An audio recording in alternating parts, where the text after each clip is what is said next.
सुहास बाबर यांना पाठिंबा नव्हता तर आमच्यासोबत येण्याची ऑफर दिली. खासदार विशाल पाटील यांचा नवा दावा. शिवसेना शिंदे गटाचे माजी आमदार दिवंगत अनिल बाबर यांचे सुपुत्र सुहास बाबर हे विधानसभा निवडणुकीची तयारी करत आहेत आणि याचवेळी सांगली जिल्ह्यातील आटपाडी येथे झालेल्या एका कार्यक्रमात खासदार विशाल पाटलांनी लोकसभा निवडणुकीत मदत केल्याने आम्ही त्यांच्या पाठीशी आहोत असं वक्तव्य केलं होतं. याबाबत आता विशाल पाटलांनी नवा दावा केला आहे. जिल्ह्यात महाविकास आघाडी भक्कम आहे आणि प्रत्येक मतदारसंघात आम्ही तुल्यबळ उमेदवार देण्याचा प्रयत्न करत आहोत. सुहास बाबर यांच्याबाबत आम्ही आघाडीच्या वरिष्ठ नेत्यांबाबत चर्चा केली आहे. त्यानुसार मी त्यांना आमच्यासोबत या असं म्हणालो. मात्र माझ्या वक्तव्याचा विपर्यास केला गेल्याचा दावा त्यांनी केला आहे. त्यामुळे शिंदे गटाच्या उमेदवाराला पाठिंबा नव्हता तर त्यांना फोडून महाविकास आघाडीत येण्यासाठी विशाल पाटील प्रयत्न करत असल्याचं स्पष्ट झालंय. दरम्यान सुहास बाबर यांना कोणत्या पक्षातून उमेदवारी द्यायची हा महाविकास आघाडीतील पक्षांनी निर्णय घ्यायचा आहे असंही ते म्हणाले आहेत. ठामपणे मी परत एकदा सांगतो, ठामपणे विशाल पाटील महाविकास आघाडीच्या पाठीशी आहे. माननीय राहुलजी गांधी यांच्या नेतृत्वाखाली, माननीय शरदचंद्र पवार साहेबांच्या नेतृत्वाखाली, माननीय उद्धवजी ठाकरे यांच्या नेतृत्वाखाली ही महाविकास आघाडी विधानसभेला सामोरे जाणार आहे. इतर मित्रपक्षांना सोबत घेऊन ही विधानसभेची लढाई लढून 200हून अधिक विधानसभेचे आमदार ह्या ठिकाणी निवडून आणण्यासाठी मी पूर्णपणे प्रयत्नशील असणार आहे.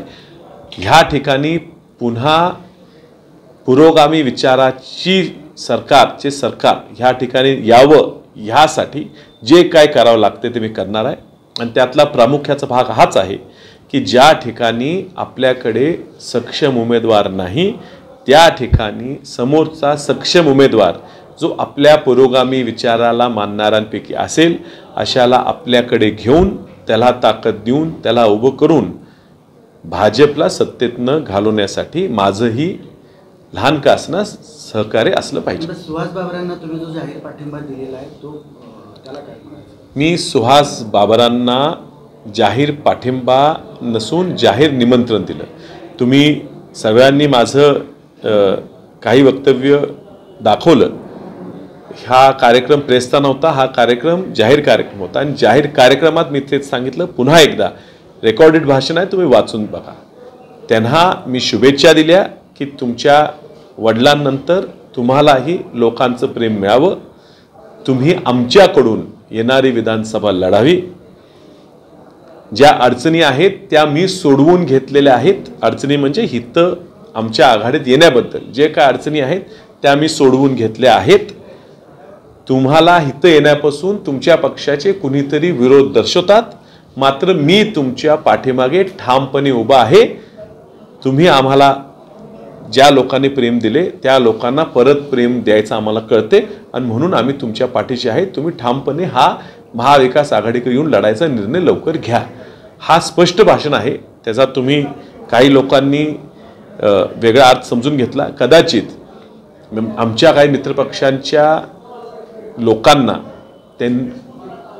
स्वतःचं महत्त्व वाढून घेण्यासाठी किंवा प्रसिद्धीत आपला चेहरा येण्यासाठी काहीतरी बोलावं लागलं तर पुढच्या वेळी त्यांना विनंती आहे. आघाडी धर्म म्हणजे हे सुद्धा आहे की कोणी काहीतरी बोललेलं असताना त्याचा नेमका काय अर्थ आहे हे बोललेल्याला विचारावा आणि तो कळल्यावरच त्याच्यावर प्रतिक्रिया द्यावी. पण काही लोकांना टी व्हीवर यायची खूप घाई असते आणि त्यामुळे कोण बोललं असेल ते आपण दुर्लक्ष करूया. जे समजूतदार लोक आहेत आघाडीच्या तिन्ही पक्षांचे त्यांना हा विषय कळलेला आहे. माझी जबाबदारी आहे चांगले लोक महाविकास आघाडीकडे आणावेत. लोकसभेला सुद्धा तोच प्रयत्न केला गेला.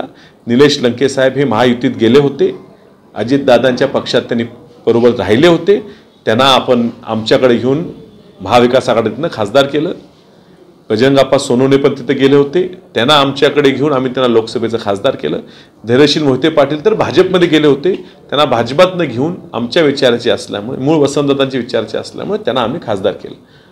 चांगला उमेदवार असेल, चांगल्या विचाराचा असेल, पुरोगामी दृष्टिकोन त्याच्यात असेल तर त्याला इथं आणणं आणि निवडून देणं ही आमची जबाबदारी आहे. त्यात आम्ही सातत्याने प्रयत्न करत असू.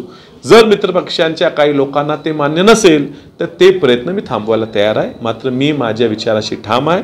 अपक्ष निवडून येऊन सुद्धा मी सत्तेकडे न जाता मी माझ्या विचाराशी ठाम राहिलेलो आहे आणि खूप बोलणाऱ्या काही लोकांपेक्षा जास्त आक्रमकपणे मी ह्या सरकारवर लोकसभेत माझे मुंडे प्रखरपणे मांडलेले आहेत.